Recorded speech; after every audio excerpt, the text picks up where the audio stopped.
Conde, Camacho, Costa, Da Silva Porto,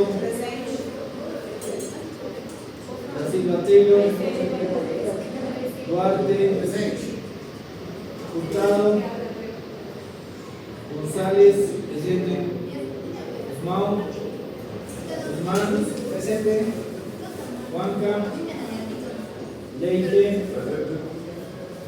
Martínez, Montaño, Nacimiento, Oliveira, Postigo, presente, Ronda, presente, Sancho, Villalobos. Habíamos quedado en algunos diagnósticos, ¿no? Bien.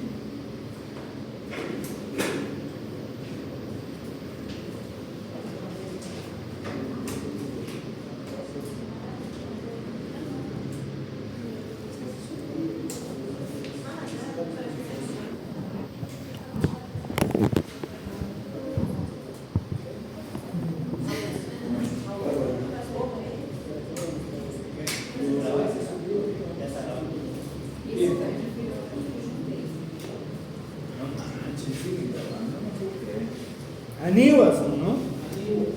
Aniwas, tertis. Tal. Chiste.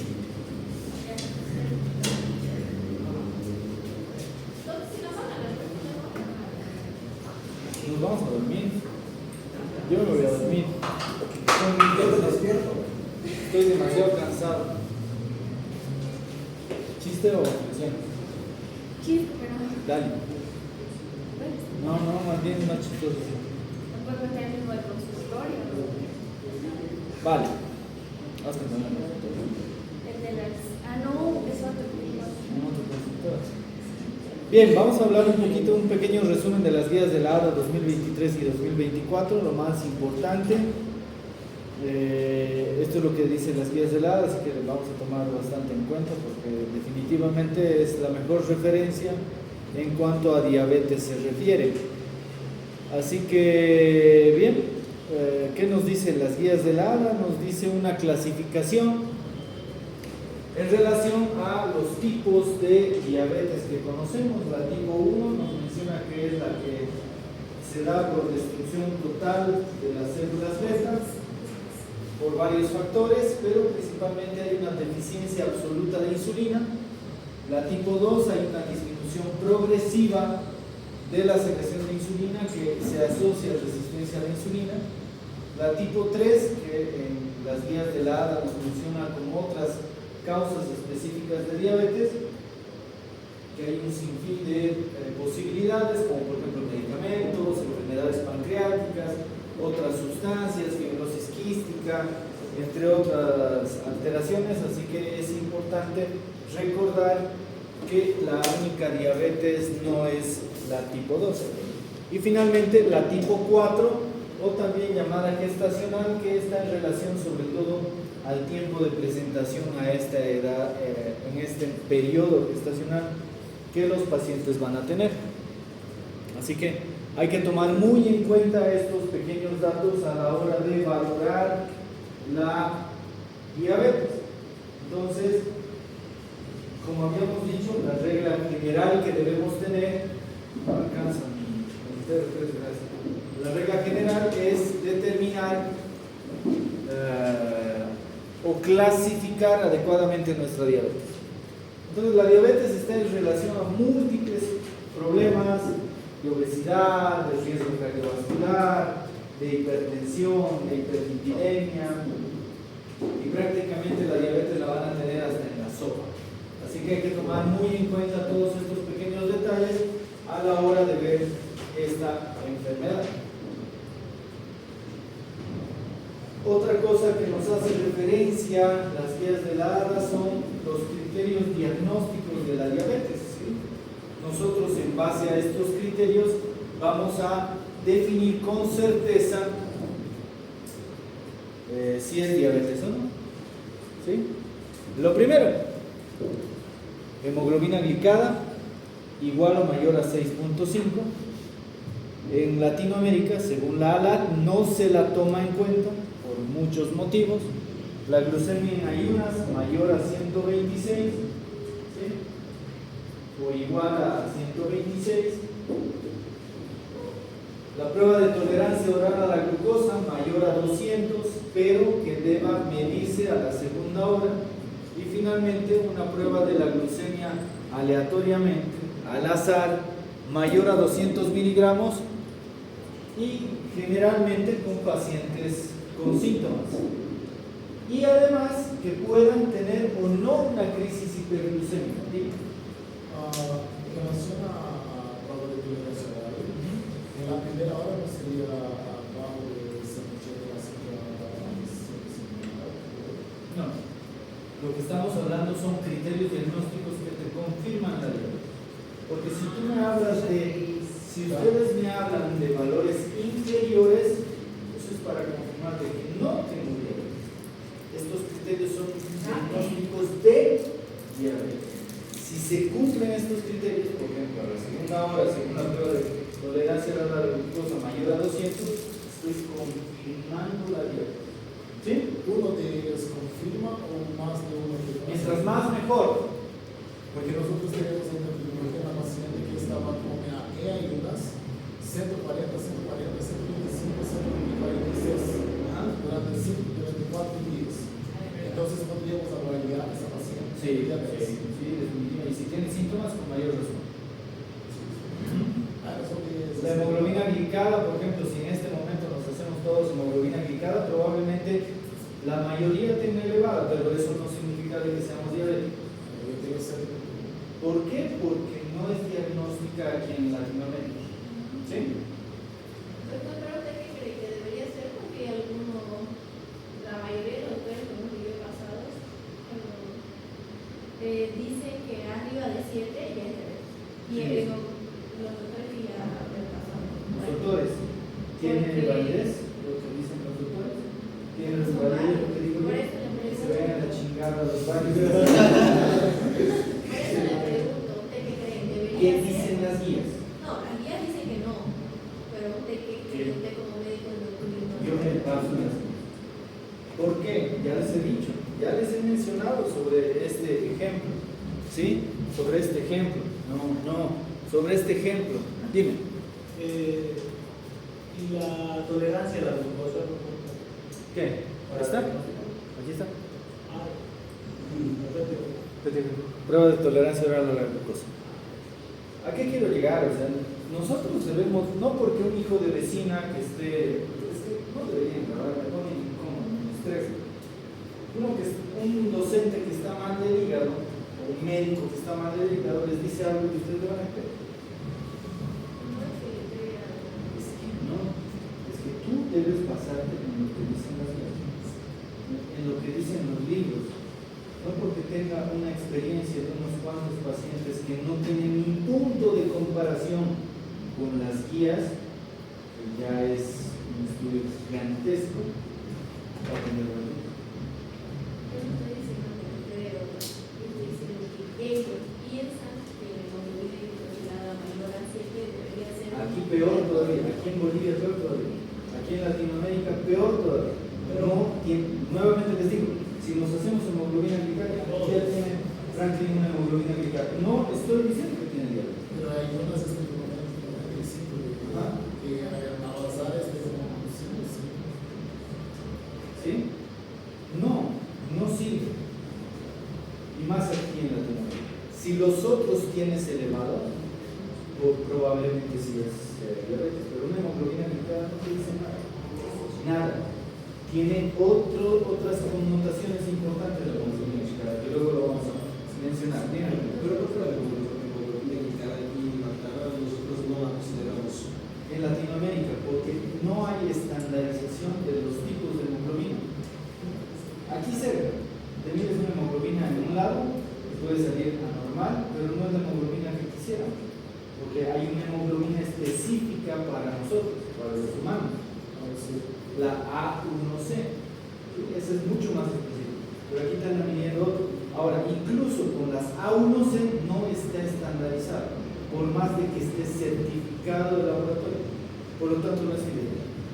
Entonces, lo que preguntaba Franklin, como digamos, la glucemia de ayunas en la mayoría de 126 ya es un diagnóstico de diabetes. Es un parámetro.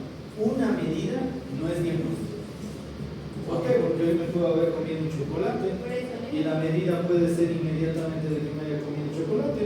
El ejemplo que él daba, digamos, de la Varias paciente veces en cuatro- ayunas me pregunto, veo el contexto del paciente, si tiene antecedentes, la edad, miles de cosas y recién puedo decir, yo creo que tiene diabetes, esta glucemia no está bajando y para tener certeza le puedo pedir otras pruebas. Entonces, la hemoglobina glucosilada tendría que estar acompañado de otro parámetro. Aquí en Latinoamérica sí, definitivamente. Para identificar diabetes. Definitivamente. Ahora, esa hemoglobina glicada que sí está elevada, te puede decir de que está teniendo hiperglucemias y más bien te podría hablar de resistencia a la insulina. Luego les voy a mostrar un gráfico que les va a decir, tengo tanto de glucemia, no tengo hemoglobina glicada, calculo tal cosa y probablemente me salga una hemoglobina glicada de este tipo. Ahí sería más coherente nuestro razonamiento de que podría ser diabetes. Mientras más criterios entonces, mejor. Y siempre valorando los síntomas. Una persona con operación hepática puede tener una hemoglobina glicada. Hay que tomar en cuenta la hemoglobina glicada no tanto en problemas de hepatopatía y demás. Sí. ¿En qué patologías deberíamos tener mucho cuidado? En patologías que traigan consigo hemoglobinopatía. Ejemplo, ya sea para arriba, eritrocitosis, o ya sea para abajo, anemia. ¿Sí? Si tengo estas alteraciones, ahí recién me preocupo de que la hemoglobina glicada no está o no es fidedigna. ¿Sí? Hay que tener mucho cuidado en esos pacientes. Y lo bueno de la hemoglobina glicada es que, por ejemplo, le puedo tomar en este momento una hemoglobina glicada a Raúl. No necesito saber de que esté en ayunas. ¿Sí? Perfecto. Entonces, mientras más criterios, mejor. Pero eso nos van a ayudar a confirmar un diagnóstico. Ustedes, si no cumplen criterios, no diagnostiquen diabetes. Hoy me mandan en el hospital hemoglobina, me mandan glucemia de 108, diabetes. Todos los días pasados, glucemias normales. Le tomo una postprandial hoy mismo y sale en 110. ¿Será diabetes? No. Podríamos hablar de resistencia, pero eso lo voy a estudiar con calma. ¿Sí? Pero no se lancen a decir diabetes sin cumplir criterios, esto es básico. Lo mismo pasa en otras patologías, tienes que cumplir criterios para diagnosticar. No me puedo lanzar al éxito cuando tenga una hemoglobina glicada mayor a 7, que se vayan a la chingada. No me puedo explayar como quisiera, pero bueno, justamente hablando de la hemoglobina glicada, la más específica es la A1C, no requiere ayuno y menos influencial, es la que menos influencias puede tener en base a los otros métodos. Desventajas: tiene que ser un laboratorio certificado, no es accesible muchas veces, en la Caja Nacional cuántas veces nos cortan este laboratorio, puede variar según la raza y varía según la hemoglobinopatía. Dentro de las pruebas, diabetes en pacientes asintomáticos, ¿sí?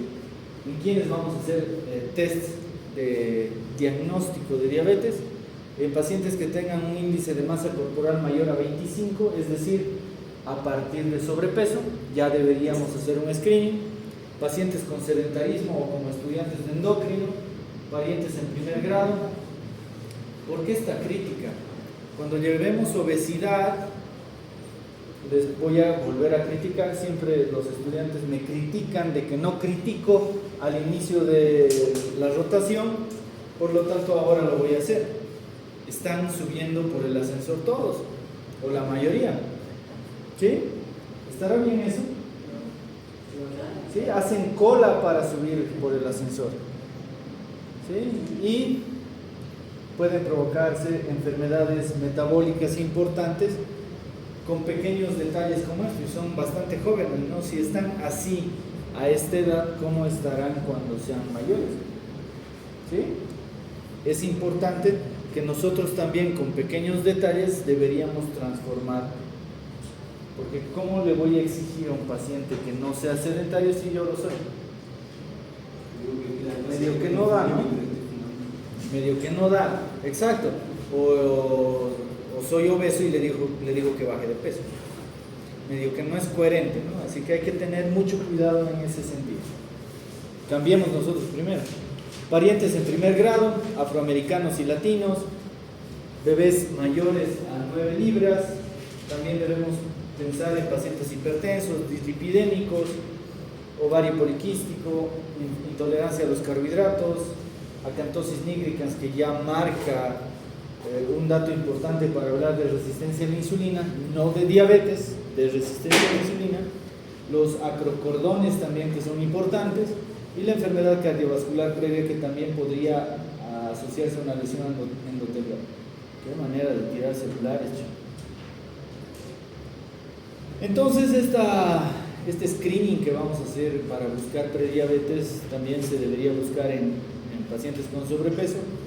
Las guías de la ALA nos mencionan que incluso deberíamos buscar en pacientes entre 25 y 23 de índice de masa corporal. Me parece un exceso, a más de que tenga un antecedente importante, ¿no? Obesidad o sobrepeso en pacientes mayores a 45 años, eso es vital que realicemos como screening. Y si el test es normal, podríamos repetir entre 2 a 3 años. Eso es lo que nos recomiendan las guías del ALA. El índice de HOMA está descartado como confirmatorio de resistencia a la insulina o de diabetes. Eso también debe estar claro. Seguramente en sus rotaciones han visto calcular el índice de HOMA, y algo vital que deben saber es que no confirma absolutamente nada. Solo es sugerente. Para determinar este índice de HOMA deberíamos solicitar glucemia basal e insulina basal, ya sea pre o postprandial, para ver cómo responde la insulina en relación al azúcar que se consume o en relación a la parte basal de estos valores, ¿sí? Así que aquí ven la fórmula para ver cómo está su índice de HOMA, y que si sale más de 3, podríamos decir de que hay datos de resistencia a la insulina, o son sugestivos de tener resistencia a la insulina, ¿sí? Hay calculadoras en internet también que les puede ayudar. Entonces tenemos que valorar una prediabetes cuando la glucemia basal está entre 100 y 125, una prueba de tolerancia oral a la glucosa alterada entre 144 y 199 a las 2 horas, eso es importante mencionar, no es a cualquier hora, y una hemoglobina glicada que me parece extremadamente estricto este valor, pero nos mencionan que debería ser entre 5.7 y 6.4. Diabetes gestacional, algo vital que debemos tomar en cuenta, como ya lo hemos mencionado, es el tiempo. Entre 24 a 28 semanas debería ser diagnosticada, pero también se puede diagnosticar previo o posterior, pero con algunos datos de que podría ser otro tipo de diabetes. La prueba de tolerancia oral en estos pacientes son de diferentes valores, así que debemos tomar en cuenta si es paciente adulto gestante o no gestante, ¿sí? Otro dato importante que debemos tomar en cuenta son los valores de referencia normal en los pacientes. Sabemos que un paciente diabético que no está gestando, para ser confirmatorio de diabetes, debe ser mayor a 126. Y miren, en mujeres embarazadas los valores son mucho menores. Así que no escatimemos esfuerzos a la hora de ver estos valores. Si es que digamos está en 100, 110, ya podríamos estar confirmando de que es diabetes en una gestante, por supuesto. Así que los valores son de vital importancia para tomarlos muy en cuenta. El manejo inicial, entonces, ¿qué debemos tomar en cuenta? Lo primero que nos recomienda es que clasifiquemos adecuadamente nuestra diabetes. Estamos nuevamente, repito, mal acostumbrados a decir que todas las diabetes son tipo 2. ¿Y qué problemas nos traen eso? Que no hacemos un tratamiento adecuado. Lo único que sabemos es dar metformina y glibenclamida. Para eso sí somos expertos. ¿Sí? Actualmente, seguramente en los libros que han estado avanzando, seguramente los que han estado revisando ya el tema de diabetes, no creo que hayan leído bastante sobre glibenclamida, o sí, pero la han visto utilizar un montón, ¿no? Así que hay que tener mucho cuidado con cómo.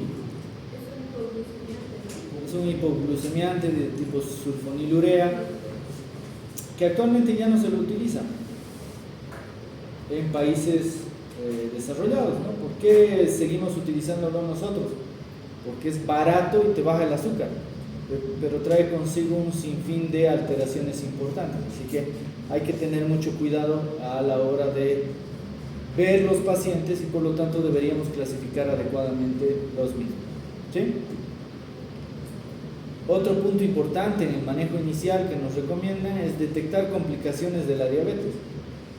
¿Nuestro paciente tenía algún dato de complicación de la diabetes en la clase anterior? ¿Recuerdan? ¿Qué complicación tenía? ¿Quién dijo sí? ¿Qué complicación tenía? Tenía polidipsia y... Pero eso no es complicación, solo son síntomas. ¿Qué complicación tenía? No estabas en la clase anterior.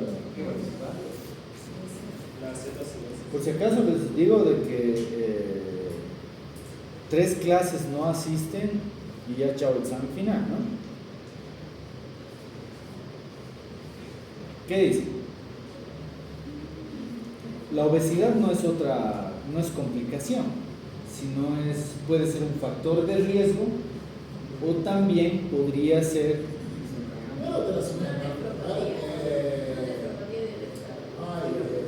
la nefropatía diabética. ¿Cómo se la diagnostican? ¿Cómo digo con certeza de que es nefropatía diabética?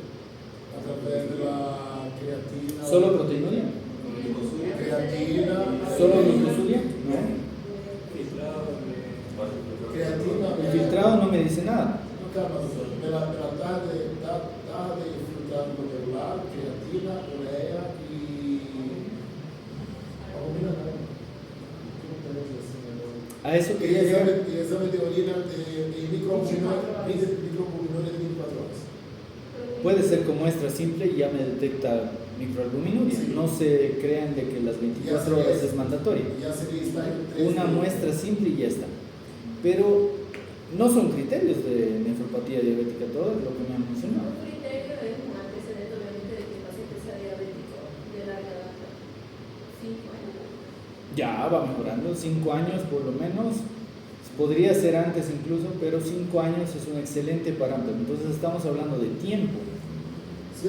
Si tengo ese tiempo y tengo lo que ustedes han mencionado, podría sospechar, pero sigo sin confirmar. ¿Qué criterios debería tomar en cuenta para confirmar de que tengo nefropatía? Volvamos a nuestro paciente. ¿Nuestro paciente tenía datos de nefropatía diabética? ¿Cómo que no te acuerdas? ¿Cómo que no se acuerda? Oh. ¿Qué dice? Habíamos mencionado que nuestro paciente tiene... ¿Cómo chingados está? Diabetes mellitus tipo 2 de reciente diagnóstico, ¿no? ¿Con eso tendrá nefropatía? No. Tiene lesión renal aguda, ¿no? Tiene hipertensión. Pero eso no me dice de que tenga nefropatía. Así que por lo tanto, tarea para la casa, para la siguiente. Dígame criterios confirmatorios, no sugerentes, de nefropatía diabética. Puede tener una eco, pero no te confirma que es una nefropatía secundaria a la diabetes. ¿Qué pasa si la hipertensión está provocando la nefropatía? No es diabética. ¿Sí? A ver si me lo buscan, pero a ver si me lo comentan, ¿no?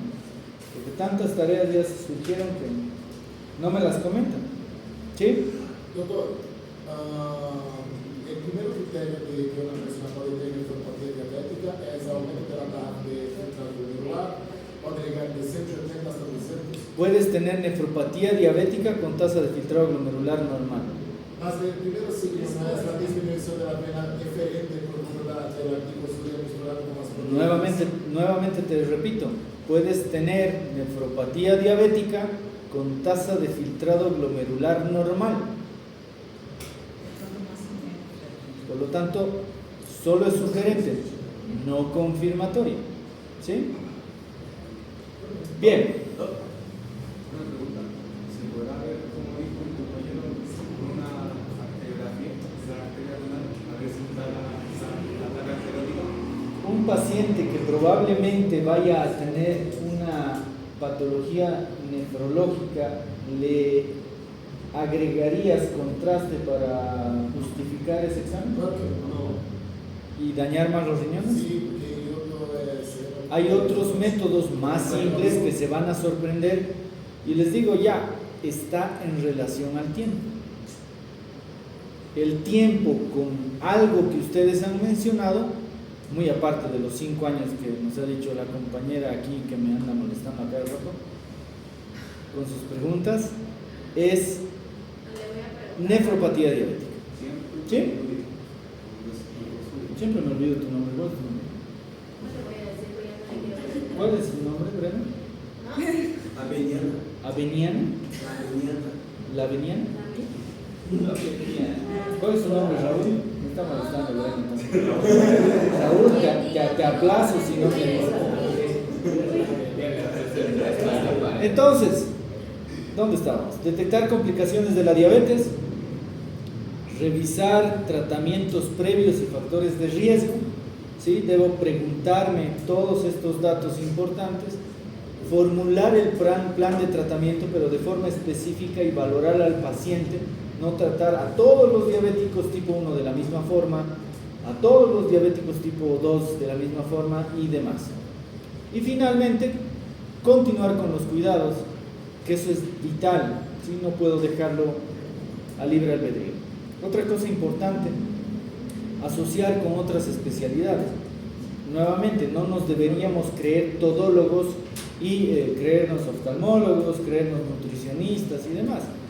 Otro dato importante, los dientes. Seguramente han visto bastantes pacientes diabéticos con problemas dentales serios, ya sin dientes y demás.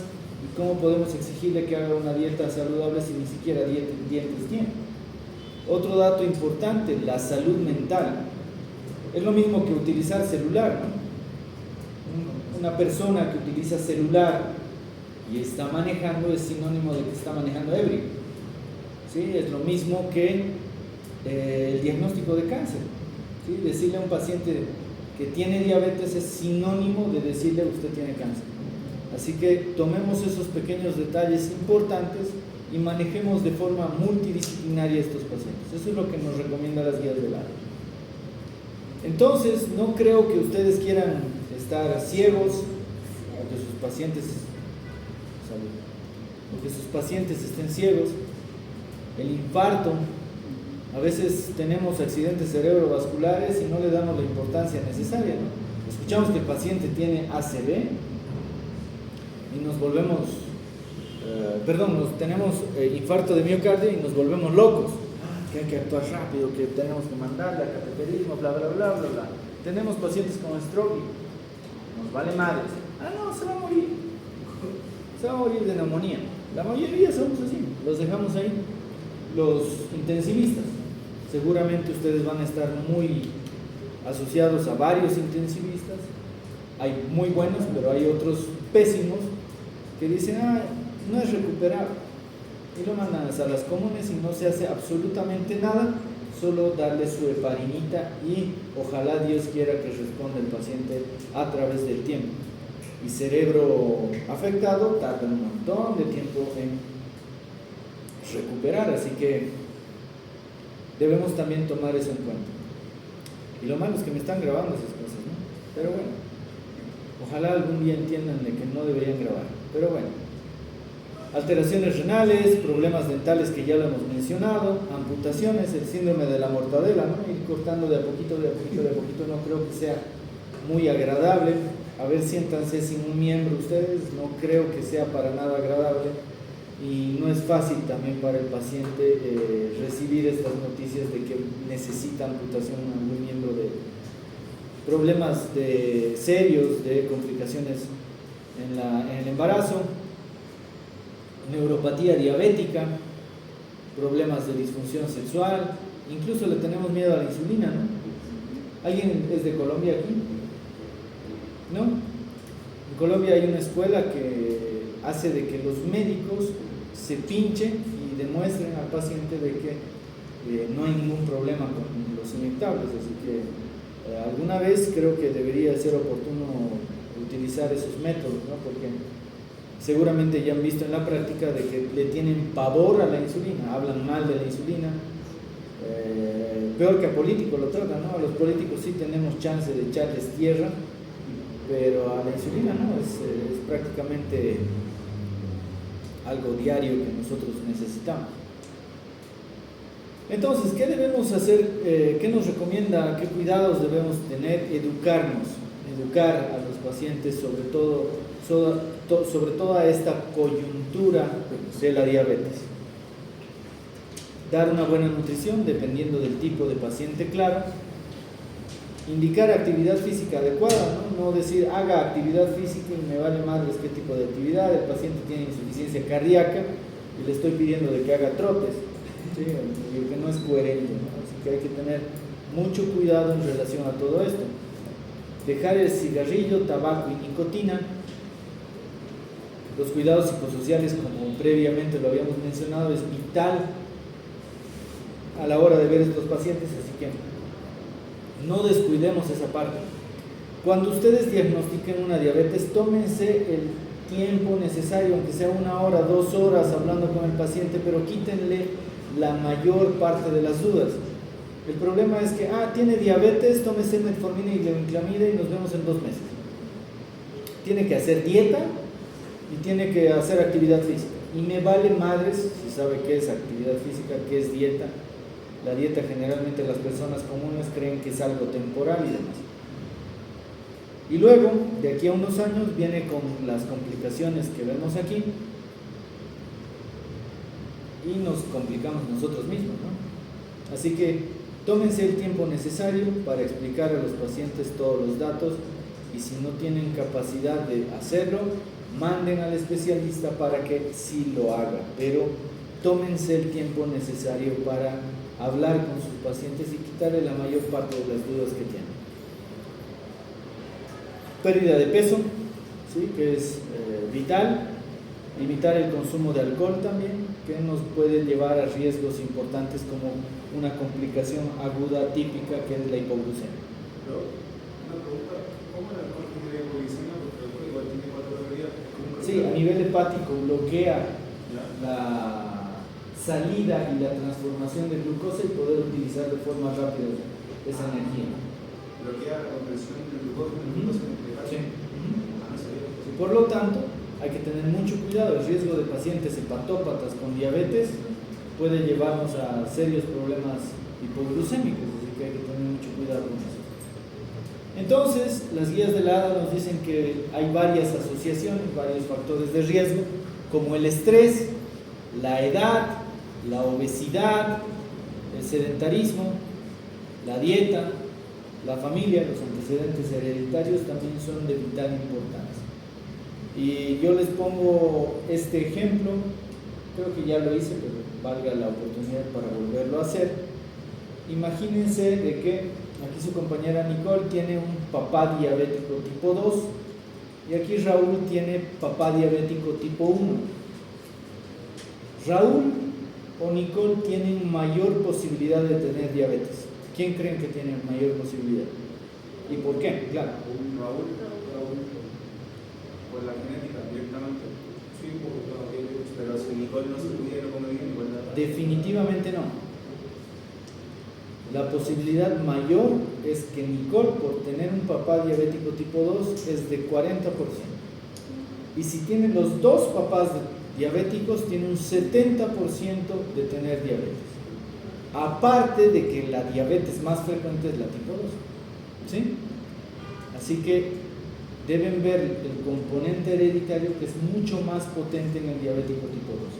Por lo tanto, la herencia es de vital importancia que la tomemos en cuenta. Por lo tanto, en sus historias clínicas no debería faltar: ¿tiene papá, mamá diabética? ¿Tiene hermanos diabéticos?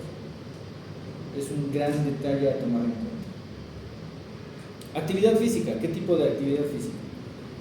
Nos recomiendan, no sé, no me agrada mucho lo que dicen las guías del ADA. ¿Por qué? Porque dice que más deberíamos hacer actividad aeróbica, y no solo la actividad aeróbica es la más importante. Y menciona sutilmente, yo al menos lo he sentido así al leer las guías del ADA, que el ejercicio de resistencia debería estar presente. Sí debe estar presente en la mayor parte de los pacientes como base, y no la aeróbica, ¿sí?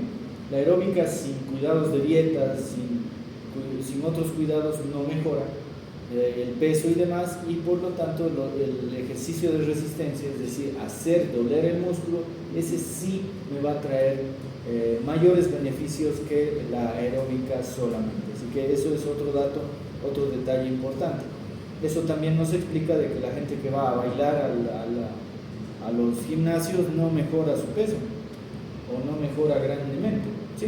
Así que debemos alternar con estos tipos de actividad física y determinar el ejercicio con mayor detalle. Por ejemplo, no sé si alguien ha ido a los gimnasios. Si los que han ido probablemente les hayan mencionado de que deberíamos tomar en cuenta los MET. A ver si averiguan qué son los MET. Los que han ido al gimnasio y no han trabajado en base a los MET, ¿qué habrán hecho en el gimnasio? Se debe romper el estado sedentario. Esto constantemente nos están comentando en las guías del ADA, ¿sí? Así que hay que tener mucha énfasis en esto. El movimiento es vida, dicen, ¿no?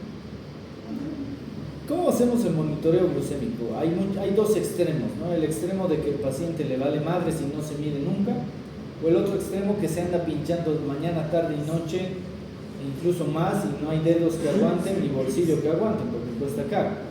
Ahora me van a decir, hay otros métodos importantes que podríamos utilizar para la medición. Hay parches que pasamos el aparato y va leyendo y no necesitamos pinchar. Ese parche te dura más o menos 15 días, pero los insumos son un poquito más caros. Y hay otro también, que es la bomba, no sé si han escuchado hablar, que te va midiendo el azúcar y va inyectando insulina de a poquito. Sería una maravilla, sería lo mejor. En el país de las maravillas podría ser de mucha utilidad, en el nuestro imposible. Más o menos, ¿cuánto creen que cuesta ese aparato? El último que he mencionado. $1,000. ¿Ya? ¿Alguien dice otro valor? Y me van a dar la razón de por qué no es viable en nuestro país en este momento. ¿Cuánto cuesta un Celerio, un Alto de Suzuki?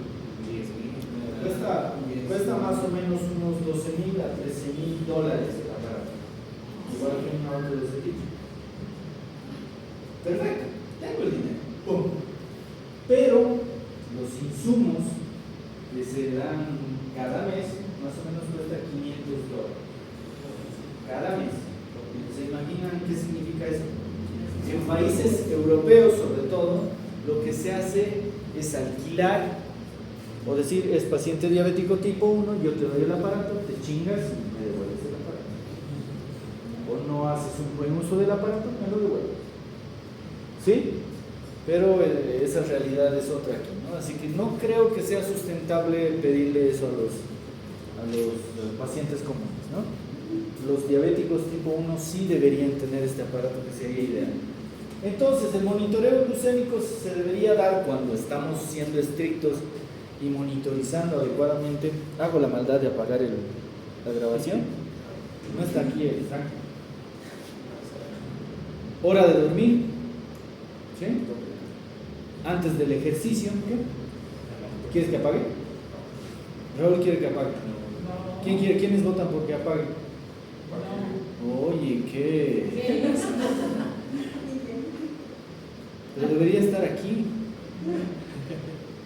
Antes del ejercicio, ¿sí? Sobre todo en diabéticos tipo 1, sospecha de hipoglucemia, es vital que hagamos en eso, ¿sí?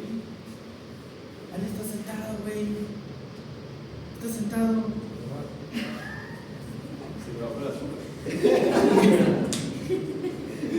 hipoglucemia. Después del tratamiento de hipoglucemia hasta normoglucemia, no voy a tocar su celular porque es propiedad privada, pero no me parece adecuado de que esté en las gradas haciendo no sé qué y no esté en clases.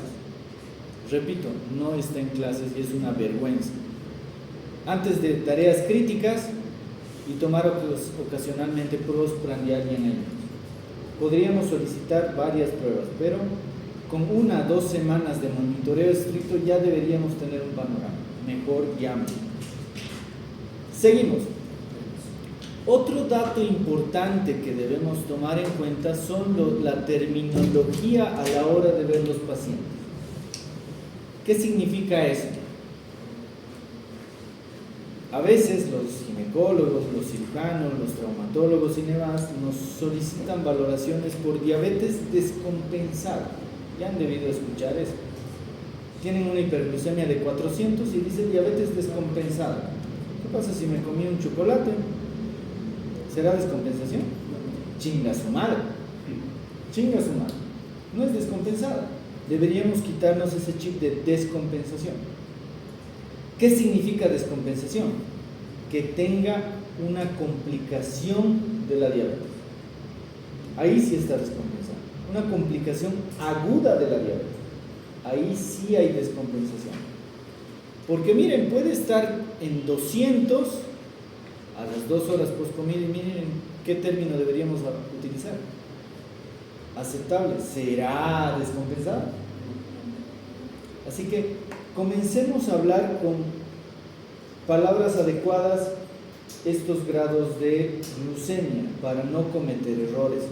Porque yo me puedo volver loco y a diario nos volvemos locos, está descompensada, iremos a visitarlo rápido al paciente, vamos, 400 y el resto de las glucemias 100, 110, 120, 180. No quieren operar a los pacientes de 180 por descompensación de la diabetes, así que utilicemos adecuadamente la terminología a la hora de ver los pacientes. ¿Sí? Sobrepeso y obesidad. La pérdida de peso reduce la resistencia a la insulina, es decir, la base del tratamiento, uno de los objetivos es bajar de peso, sobre todo si tenemos sobrepeso u obesidad, claro está. La pérdida de peso modesta conlleva mejoría clínica que deberíamos felicitar, por mínima que sea. Y la evaluación, esto es de vital importancia, debe ser individualizada. No debemos dar tratamientos como sea, ¿no? Como la metformina y benzodiazepina. Entonces, este gráfico es el que les había comentado, esta imagen. Muchas veces no van a tener el chance de tener la hemoglobina glicada. Por lo tanto, nosotros debemos manejar esta ecuación a la hora de valorar estas glucemias. Nuestro paciente del caso clínico anterior, ¿cuánto de hemoglobina glicada tenía?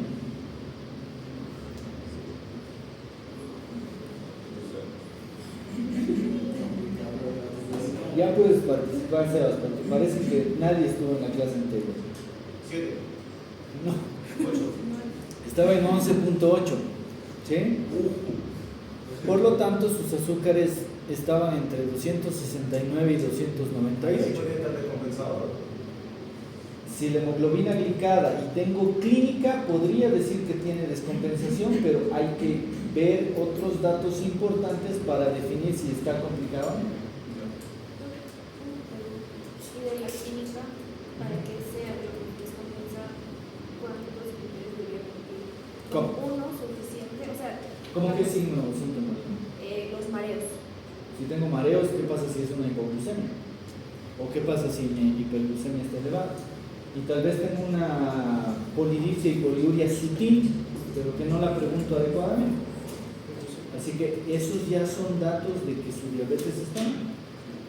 Sequedad de las mucosas, por ejemplo, es otro dato de deshidratación que se podría acompañar a todo esto. Pero, como les digo, ¿qué pasa si tengo una hiperglucemia de 400, pero me comí un chocolate? ¿Perdón? Ahí estoy. ¿Dijiste algo?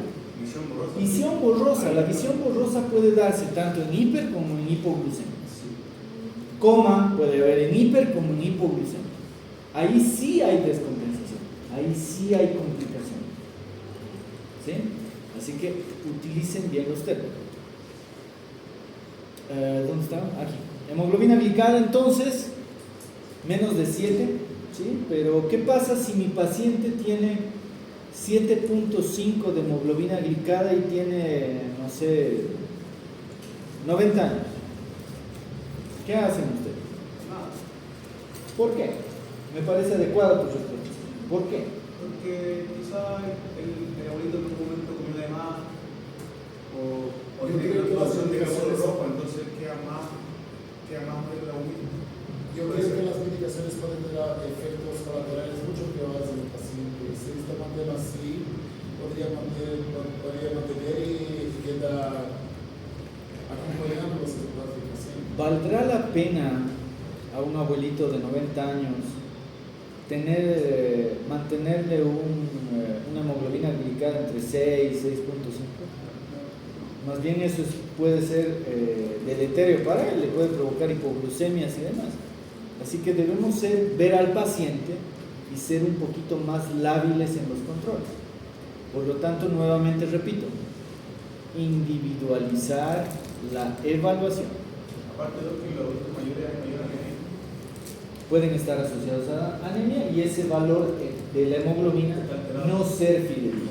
También eso es un dato importante. Está más diluido. Doutor, por favor, lá anterior na fórmula, como se calcula?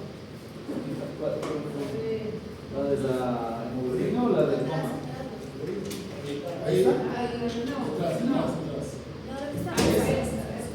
Como se La calcula? glucemia, Ah, você? sí, y estos son valores, ¿cómo se dicen? Exacto. ¿Sí? Así que se toma eso y ya está. Esa es la parte, son constantes. ¿Sí? Pego a glucemia. O si no, tú te buscas la tablita que está en internet. Búscate la tablita, relación hemoglobina glucemia y te van a salir. E aí vai sair. Incluso hay esas tablas con sonrisas. Te va a decir deseado, no deseado, mal, cuidado, buen control, mal control, hay bellezas en el cuerpo. Si tú utilizas tus medios, pero ya sabes de que puede haber ese pequeño detalle en relación a esto. Entonces, la medicina no lo dice, más se puede ser 10 dividido por 35.6. 4.35. ¿Sí? Así que hay que tomar muy en cuenta todos estos pequeños detalles. Continuamos. ¿Dónde estábamos? Aquí.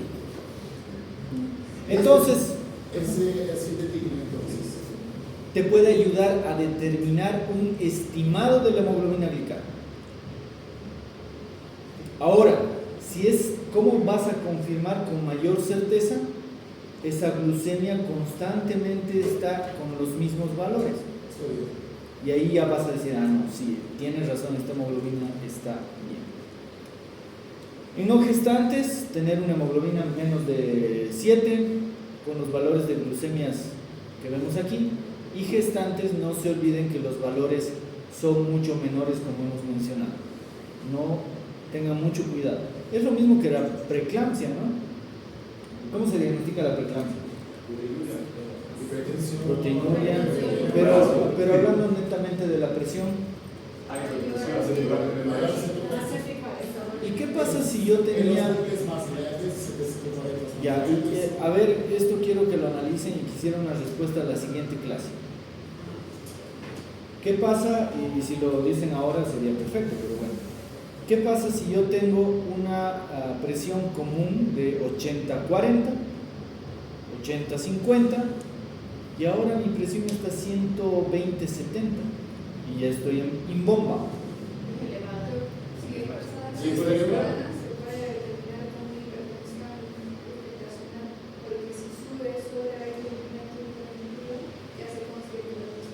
Entonces tengo que medir por lo menos 25 a 30 milímetros de mercurio más de lo normal para decir que podría haber, junto con lo que dijo Sebas, sobre la proteinuria y otros factores, de que tenga eclampsia. Eso es preeclampsia. Por lo, exacto. Es decir, no siempre son los valores anormales que comúnmente conocemos. Sí. Lo mismo pasa en las glucemias. Primero tendríamos que ver los que debería ser un dato importantísimo. La presión de base. Que debería ser un dato importantísimo.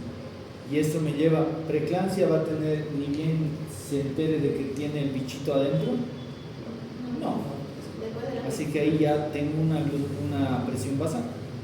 ¿Sí? Lo mismo pasa en las glucemias.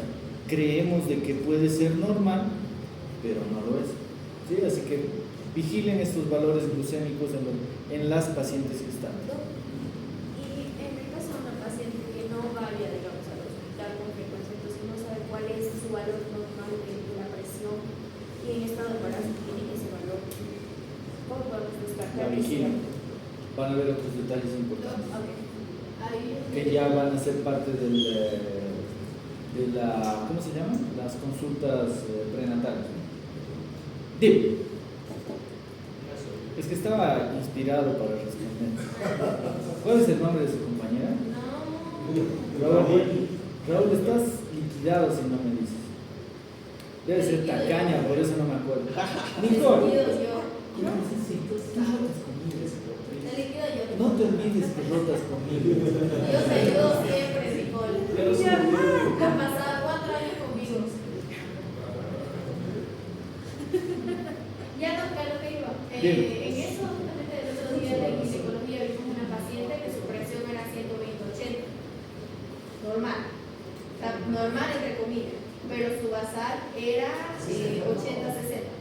60, o sea, la de base subía, era de 60. Era 60. Su presión de base y estaba Estaba normal, pero tenía dolor de cabeza Y la visión de fotopsis. embarazada. Sí. De embarazo. Esto es vital. El dolor en el epigastrio es un dato importantísimo que debemos tomar en cuenta. La avidez o la necesidad loca, desquiciada de consumir sal, otro pequeño dato. Sal. Están locas por sal. Agarran la sal y Ese es un dato de corazón. Es otro dato importante que deben tomar. ¿Sí? Y edemas, ¿no? Que son secundarios a la proteinuria y demás, ¿no? Así que todos esos pequeños datos debemos tomar en cuenta. ¿Sí? Excelente. Continuemos. Tabaco. Hablan mucho del tabaco, que debemos dejarlo. Vacunas. ¿Quiénes están no vacunados aquí? Espero que no hayan antivacunas aquí. Yo por ahora. Yo me tengo que vacunar ¿Ven? para mi enfermedad. Ah, sí, tienes que ¿No vacunar. tienen un carrito más barato? Por casualidad. Una vacuna usada. Claro, se tienen que vacunar y por si acaso contra la hepatitis ya deberían estar vacunados porque son varias dosis y llegan al internado no van a estar protegidos. ¿Sí? Yo no estoy consiguiendo entender la relación de las vacunas con la diabetes. Infecciones, te van a predisponer a infecciones. Una hepatitis B no va a ser lo mismo en un paciente que no es diabético, como uno que sí lo tiene. Una enfermedad infecciosa, así simplemente una enfermedad infecciosa no va a ser lo mismo en un paciente diabético que en un sin diabético. Porque viene a su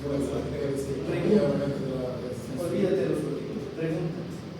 ¿Quiénes se han muerto más en el COVID? Diabéticos. Riesgo cardiovascular. Infecciones. Mayor predisposición a todos. Aumenta la población intraocular. Por eso se deben vacunar. Y siendo personal de salud, ustedes deberían llevar la bandera. Gracias a las antivacunas ya hay nuevamente sarampión, hay nuevamente viruela del mono y demás cosas, ¿no? Se debería crear el gobierno de esa persona. El gobierno debería crearse de esa persona. No me parece que el gobierno tenga que sancionar a las personas. Pero que hacen daño a la salud pública. Yo discrepo en relación a eso, pero se debería educar. Se debería educar. Yo haría énfasis en la educación más que obligar a la gente a hacer algo. Es que hay gente dura. Sí, eso sí estoy de acuerdo. Digo. ¿Qué me vacunas para cada país? Claro, Por ejemplo, exacto. aquí te piden 5 dosis de DTA, Exacto. pues, una cada 10 años. Exacto. Es muy diferente. Por ejemplo, la fiebre amarilla, ¿cómo se vacuna la fiebre amarilla? Una vez cada 10 años. Cada 10 años. En verdad, la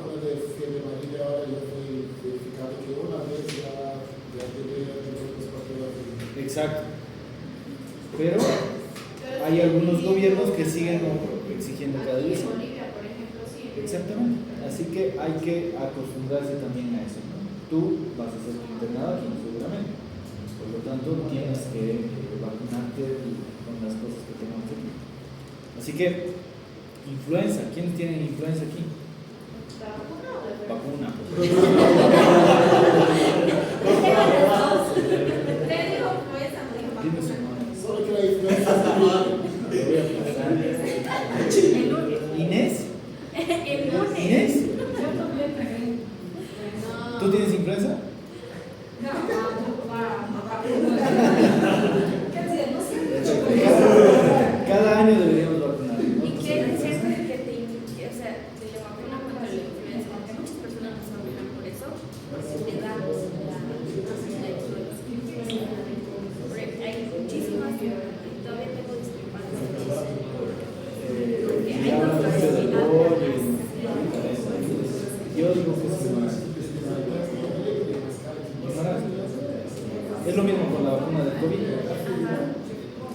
Ahí ha aflorado los antivacunas, ¿no? Bien, a tomar en cuenta. Entonces deberíamos definir conteo de carbohidratos en algunos pacientes, no en todos, tratar de manejarlo más estrictamente y lo más equilibrado posible entre grasas, suplementos y demás. Por ejemplo, no hacer tanta énfasis en dar vitaminas, sino mejorar la dieta que contenga todo esto, ¿no? Eso, y el COVID también nos enseñó a dar vitaminas como tostados sin ningún sentido, así que hay que tener mucho cuidado con eso. Dime. Una pregunta, doctor. Algunas personas hablan que una persona diabética no puede tomar creatina y otros estudios hablan que... ¿Creatina? Creatina. Y otros hablan que unos hablan que deberían tomar para aquellas personas que están haciendo gimnasio e incluso no están haciendo, y otros hablan que no. En su opinión, la creatina es un suplemento que nosotros debemos tomar para mejorar la... Si quieres mejorar, si solo es creatina, adelante. Está bien. La creatina es una excelente sustancia para ganar masa muscular, así que puedes utilizarlo, no hay ningún problema. Pero no decir, creatina para todo. No. Cada paciente, cada persona tendrá razones para utilizar creatina y si lo utiliza de buena forma, por supuesto, adelante. Y no va a haber ningún riesgo importante en relación a complicaciones de la diabetes. ¿Sí? Este plato, mantenerse activos, agua, beber el líquido de los dioses, que es lo más importante. Así que hay que ir tomando en cuenta todo eso. ¿Sí? También, repito, me van a decir su nombre ya. No. Hablando de los lípidos, también hay que ir haciendo controles porque es una patología que comúnmente se asocia a todo esto. Las estatinas es vital que la asociemos. ¿Por qué? No olvidemos que la diabetes per se ya es riesgo cardiovascular. Por lo tanto, mientras más pronto utilicemos estatinas de forma preventiva, vamos a ayudar al paciente de mejor forma. Actualmente incluso hay escuelas que dicen diabetes, estatina. ¿Sí? Evitar pancreatitis por triglicéridos elevados, otro dato importante.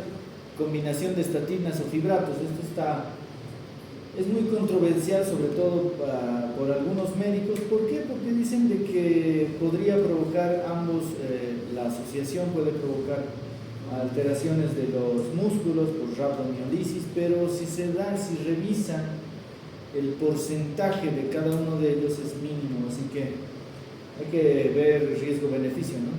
¿Valdrá la pena darle combinado cuando es necesario? Jugando con el riesgo de que forme radicales libres, yo creo que sí. Doctor, ¿cuándo debemos dar estatinas y cuándo debemos dar fibratos? Estatinas principalmente cuando tenemos un problema netamente de colesterol. Colesterol. Y también las lipoproteínas de alta y baja densidad. Sí. Si tengo el HDL baja, dale estatina. Si tengo LDL alta, dale estatina aunque el colesterol esté normal. Sí. Ahora, eso vamos a hablar cuando hablemos de la patología de los lípidos, pero Por ejemplo, en pacientes arriba de 70 años ya no hay gran beneficio de utilizarlos. Ahora, los fibratos se utilizan generalmente cuando los triglicéridos o kilomicrones están elevados.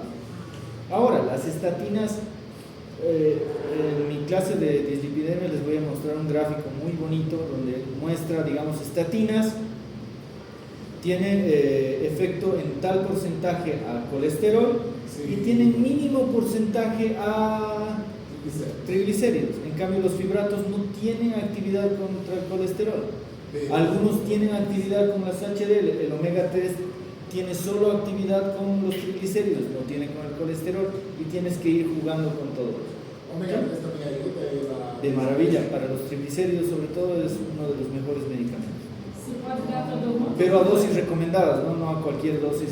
Tomate omega 3, ¿a cuánto? Tomate. Los recomendados 1000 miligramos cada 8 horas, ¿no? Não, mas Cada estatina. 8 horas. Cada 8, 3 tabletitas de 1000 miligramos. Dime. Estatina e. Todo Todo mundo pode dar os dois Depende de cuánto juntos. te- Os dois Porque hay de juntos. 2000. Os dois juntos, estatina e. Es lo que decimos, Fibrato. puedes utilizar estatinas y fibratos siempre vigilando el riesgo-beneficio, ¿no? Porque ambos medicamentos, más combinados, aumentan el riesgo de radiomielitis y de mialgias, ¿no? Así que hay que tener mucho cuidado, pero hay que ver todo eso. Gracias. Presión alta, sí, debemos valorar la presión diastólica, menos de 60, la presión sistólica, menos de 140, y recomendar IECAS o ARAS siendo diabéticos, aunque no tengan hipertensión. IECAS o ARAS, el losartán está entre los ARA2 y el enalapril está entre los higos. Están escuchando, tengo diabetes, no tengo hipertensión, tengo años que me podrían llevar a nefropatía. Como forma de prevención, puedo utilizar, aunque no tengan hipertensión, IECAS o ARAS. ¿Y en qué dosis se puede dar eso? Dosis mínimas o menores. Es decir, una dosis mínima hipertensiva, antihipertensiva es 10 miligramos de enalapril, indefinido. ¿Y Porque son crónicas. Y lo que hacen es prevenir la proteinuria. ¿Y en los santantes cuándo se puede dar? Por eso, el tratamiento antihipertensivo es 50, como mínimo. 100 como máximo, por favor. Por lo tanto, comienzas con mitad, 25 miligramos cada día y 5 miligramos de enalapril. En otras palabras. Entonces, por ejemplo, en mi caso, que soy obeso, claro, tengo 43 de IMC. Mi presión llegó hasta 150 por 90. Entonces, de una forma de prevención, yo podría estar tomando un cartografía. Entonces, de la forma más mínima. Esta idea es en relación a diabéticos. En relación a tu persona, ese dato que me dices es dato de hipertensión. ¿Cómo se diagnostica una hipertensión? ¿Cómo diagnosticas una hipertensión? ¿Cómo diagnostican hipertensión? 3 tomas. Três tomas. Si tienes eso, es decir, deberías hacerte monitoreo para confirmar si realmente tienes hipertensión e iniciar tratamiento. Pero en ti no creo que sería oportuno darte profiláctico.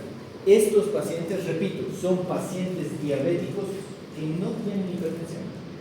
Está bien. El dato que no me das, No, cuando yo estaba sedentario, ahora que estoy haciendo gimnasio ya volvió bastante por eso. Está bien. perfecto. Pero en caso de paciente diabético que no tiene, por ejemplo, hoy está normal, mañana tiene pico hipertensivo, hoy está normal, mañana tiene otra hipertensión de 140 por 90, 150 por 90. Esos valores son datos de hipertensión, hay que confirmar la hipertensión. Hay que confirmar la hipertensión. Dime. No, se puede asociar un bloqueador del canal de calcio Se con sobrepasa, ARA2. se não for. Ya eso sería como un antihipertensivo, ¿no?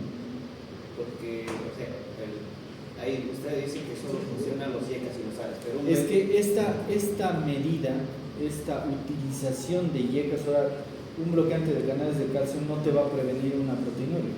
Esto sí. Es decir, se da estos medicamentos para prevenir una probable nefropatía próxima. ya, y por ejemplo, si un paciente toma un nimodipino de 30, ¿cuánto debería tomar como Yo preventivo? no daría nimodipino de primeras. trae otras complicaciones. Sí, claro, pero es un tema de camino. Lo usa por la tiritis que tiene, se puede entonces también tiene diabetes y por eso. No lo utilizaría el bloqueante cálcico por el problema de la nefropatía, nuevamente. Yo le voy a dar yecas o aras para prevenir nefropatía, en otras palabras, para prevenir proteína. Para eso voy a utilizar, aunque no sea hipertenso. Pero entonces sí se puede asociar, pero ya sería más. Se puede asociar, ¿no?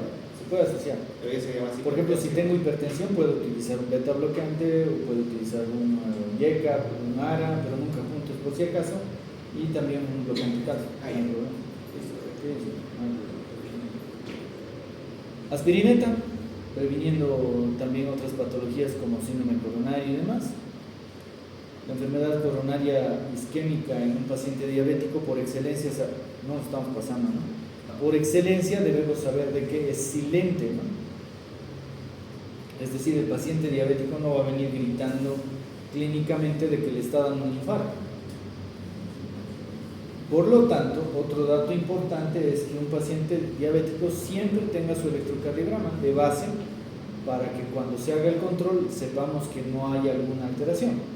Otro dato importante, cuando venga un paciente con complicación aguda de la diabetes, sobre todo, debemos también asociar un electrocardiograma siempre, no hay opción. No debería haber opción, pero van a ver los errores que se cometen. A tomar muy en cuenta todo eso entonces. Nefropatía diabética, optimizar el control metabólico y tensional, test anual de excreción de albuminuria como mínimo, se pueden tomar más si es que es necesario, pero en general por lo menos anualmente. Nos puede ayudar la creatinina y la tasa de filtrado glomerular, y no se olviden nuevamente la prevención de con yecas o aras, no yecas y aras, ¿no? La retinopatía diabética, siempre un buen control glucémico y un buen control de la presión arterial asociado a un control de la hiperlipidemia. Siempre mandarle al oftalmólogo como mínimo una vez al año. No se olviden de eso. Si pueden hacerle una fundoscopía ustedes sin dilatar el ojo, sería una belleza también. Dentro de la neuropatía diabética, sabemos que no es necesario pedirle un examen electrofisiológico, pero hay que determinar este examen si es que es de difícil diagnóstico. En nuestro paciente, ¿cuál habrá sido la causa de neuropatía? Porque tenía dolor urgente en miembros inferiores, ¿no? ¿Cuál creen que ha sido la causa?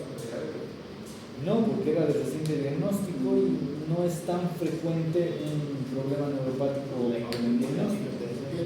Tenía insuficiencia vascular, ¿no? Una ecografía Doppler hubiera sido ideal para determinar de que esa fue la primera causa en relación a la molestia que tenía. Considerar neuropatía autonómica, cuidar los pies, esto nos anda recomendando constantemente también, cuidar heridas, si vive solo el paciente, utilizar aunque sea un espejo, pero vigilar de cerca. Utilizar un zapato cómodo, un zapato que no sea muy grande ni pequeño, que calce adecuado. ¿Dónde se siente? Perdón. Ver pulsos, reflejos, entre otros. Educar a nuestros pacientes, considerar la insulina como principal tratamiento de una diabetes tipo 1, como ya sabemos, realizar conteo de carbohidratos, se puede utilizar medicamentos que impidan vaciar el estómago rápidamente. Las asociaciones ya de medicamentos como metformina más insulina, las incretinas, o sea, medicamentos que funcionan en relación a las incretinas, los inhibidores de la DPP4, los inhibidores de la SGLT2, que también son importantes y actualmente son prácticamente el boom del tratamiento antidiabético. Y trabajar con algoritmos de manejo, ¿no? Siempre vigilando el control glucémico, evitar las progresiones de complicaciones micro y macrovasculares, individualizar y balancear el tratamiento y riesgos y beneficios. ¿Esto qué significa? Imaginemos que tengo un abuelito de 90 años con azúcares muy altos, vive solo, no ve muy bien, ¿le indicarían insulina? posibilidad de Hay que ver el paciente. quedar- Hay que ver el tipo de paciente, ¿no? Así que no es dar el tratamiento por dar, hay que ver y evaluar todos estos datos. Entonces, dicen que uno de los principales medicamentos que deberíamos utilizar de inicio es la metformina, ir valorando en relación a la hemoglobina glicada por lo menos 3 a 4 meses e ir adjuntando algún segundo medicamento, un tercer medicamento y llegar a la insulina. Aunque hay escuelas actualmente que cuando se diagnostica la diabetes se podrían utilizar, muy aparte del hecho de que estén complicadas o no, de inicio la insulina.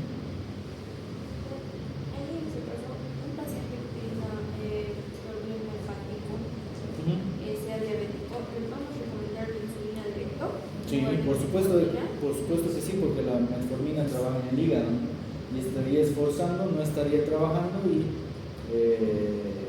no tendría el efecto deseado. Así que la metformina hay que tener mucho cuidado cuando el paciente es hepatólogo. Asociar los otros medicamentos dependiendo de la hemoglobina glicada, por eso debemos individualizar el paciente.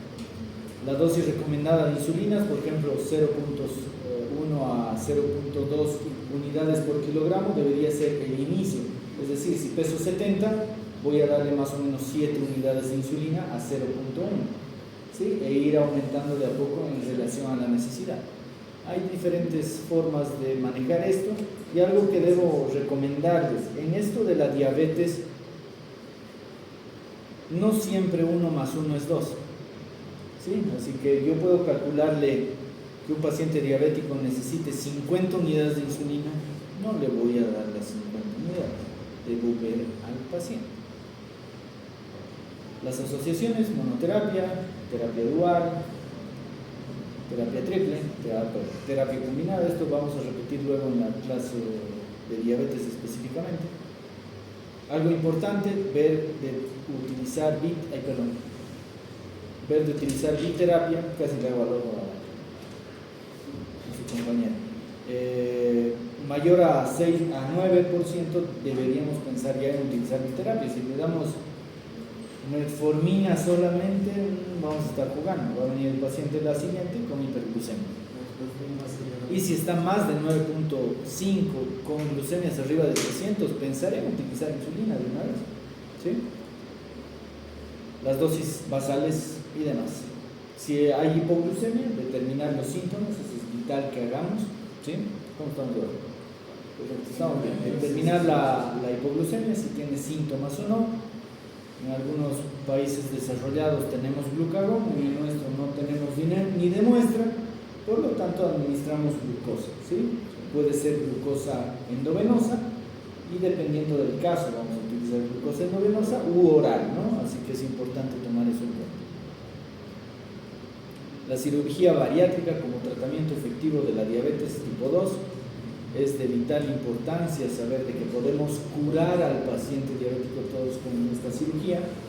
No todos se curan, pero sí un gran porcentaje, así que es una alternativa más para tratar a estos pacientes. Está en nuestras manos. Día Mundial es el 14 de noviembre. Dime. No bariátrica, doctor, mas hay una cirugía que saca una parte del estómago. El bypass que se llama, ¿no? Y están haciendo unas pesquisas ahora hablando que esto tiene una gran efectividad en la diabetes. ¿Por qué eso ocurre? Porque la persona come menos cantidades de... Imagínate que tú comes hoy 2.500 kilocalorías, te reducen el estómago al mínimo, que es parte de una cirugía bariátrica.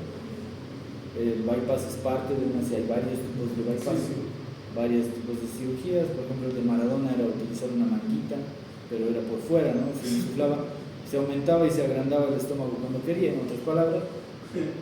Por eso engordaba muchas veces.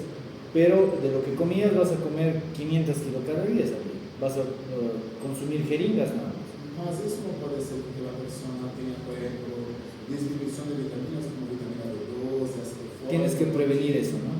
Para las células parietales no juntas. Tienes que prevenir, vas a tener alteraciones de, por ejemplo, la flora bacteriana y demás cosas. Un montón de cosas van a estar alteradas. tienes que manejar, pero luego te vas a restituir. Es decir, el post quirúrgico no va a ser sencillo. Y eso tiene que tener entendido el paciente. Sí, sí, o sea, es un manejo multidisciplinario, porque también psicológicamente no va a ser sencillo que el paciente consuma hamburguesas y mañana consuma una jeringa de 5 cc, porque si toma 6 va a vomitar. No es psicológicamente fácil encontrar respuestas a eso, y su cerebro le va a decir come, lo come y vomita. Pobre esófago, ¿no? Perfecto. Eso es en relación a las guías del ADA, ¿sí? Así que hay que tomar muy en cuenta, debe ser un dato importante, si pueden leerlo, háganlo. Cada enero, cada diciembre tenemos recomendaciones nuevas sobre las guías del ADA, así que si pueden ir actualizándose sería importante, así que no se olviden de eso. Es un pequeño resumen que quería mostrarles. Todavía tenemos algo de chance. Entonces, repitiendo, algo importante que debemos saber es definir adecuadamente la diabetes, ¿sí? Como había comentado en clases previas, deberíamos aprender a definir con certeza cualquier patología que veamos, ¿sí? Si no sabemos definir, no vamos a poder entender adecuadamente. Y aquí, si se dan cuenta, en esta definición, estamos englobando a todos los tipos de diabetes. Muy aparte de las complicaciones, de la hiperglucemia, de la patología metabólica y demás, estamos hablando de que hay concentraciones de azúcar, como hemos mencionado, pero por un déficit parcial o total de insulina.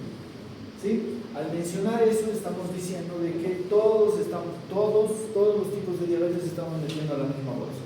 ¿Sí? Puede darse desde el proceso agudo hasta un proceso crónico, ¿no? El tratamiento no va a darse si el paciente no ayuda, ¿sí? Si el paciente no quiere ayudar, no vamos a mejorar. Por lo tanto, deberíamos motivarlo para que mejore. Es decir, el paciente no es todo, el médico no es todo en esto. Entonces, hay cierto grado de deficiencia de la insulina, eso debemos tener claro. La clasificación de la diabetes, como habíamos mencionado, tipo 1, tipo 2, tipo 3, tipo 4, que debemos conocer claramente y saber clasificar nuestra diabetes. Valga la redundancia, debemos clasificar adecuadamente nuestra diabetes para poder manejarla con propiedad, porque no es lo mismo tratar un tipo 2 que un tipo 1. Lamentablemente en los hospitales se les maneja igual, pero no debería ser tal, porque esta tiene una causa y esta tiene otra. No se olviden las diferencias básicas que hay entre uno y otro, ¿sí?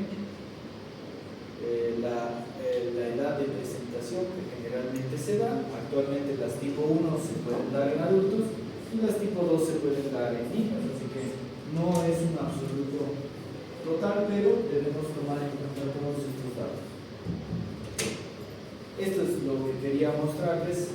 ¿Por qué es tan frecuente ver la herencia en el tipo 2? Porque es poligénico. En cambio, en otros tipos de diabetes, la mayor parte son esporádicos y monogénicos.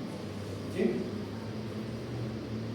Hay otras patologías que se pueden asociar a la diabetes, que también debemos tomar en cuenta. Las patologías también que son contrarreguladoras, que manejan hormonas contrarreguladoras de la insulina, también nos pueden llevar a otros tipos de diabetes, así que debemos tomar muy en cuenta el cáncer de páncreas, por ejemplo. Es una patología que comúnmente la podríamos diagnosticar como diabetes. Por lo tanto, una amilasa sería importante, una lipasa sería importante, una ecografía sería importante en un paciente que tiene hiperglucemia y que es adulto mayor.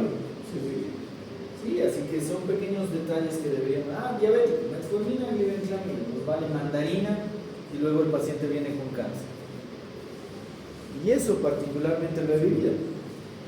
Sí, así que hay que tener muy en cuenta esos pequeños detalles a la hora de diagnosticar a los pacientes. Este joven, ¿no? Que tiene Shrek parecido, ¿no? Le faltan las orejas, muy planas. Todas estas patologías que se asocian a alteraciones de contrarregulación de la insulina. Mencionar que los criterios diagnósticos, creo que ya está claro esto, que uno o varios criterios más clínica nos van a permitir con certeza definir que tiene diabetes. ¿Pueden recordar cuáles son los criterios? Levantando la mano y mencionando uno. Si te dices tu nombre, te dejo participar. No, dime, dime. Perfecto. ¿Quién más levantó la mano? Dime, Seba. Polidipsia. No, ese es un...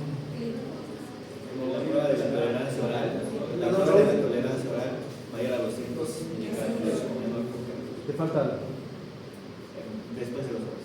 a la segunda hora. Exacto. La después de querido mayor No después de ingerir alimentos. Es decir, aquí, ¿cuál es tu nombre? Lili. ¿Cuál es tu nombre? Lili. Imaginemos, yo no sé si está en ayunas, si ha comido, yo le tomo una glucemia, si está mayor a 200, es un criterio. No es solo postprandial. ¿Sí? No solo es postprandial. ¿Sí? Mayor a 6.5. Igual o mayor a 6.5. Preguntas, dudas, algo que no esté claro. ¿Ya se recuerda dónde quedamos, por favor? El chiste y la ¿cómo? El chiste y la Ah, los chistes malvados, ¿verdad? El chiste.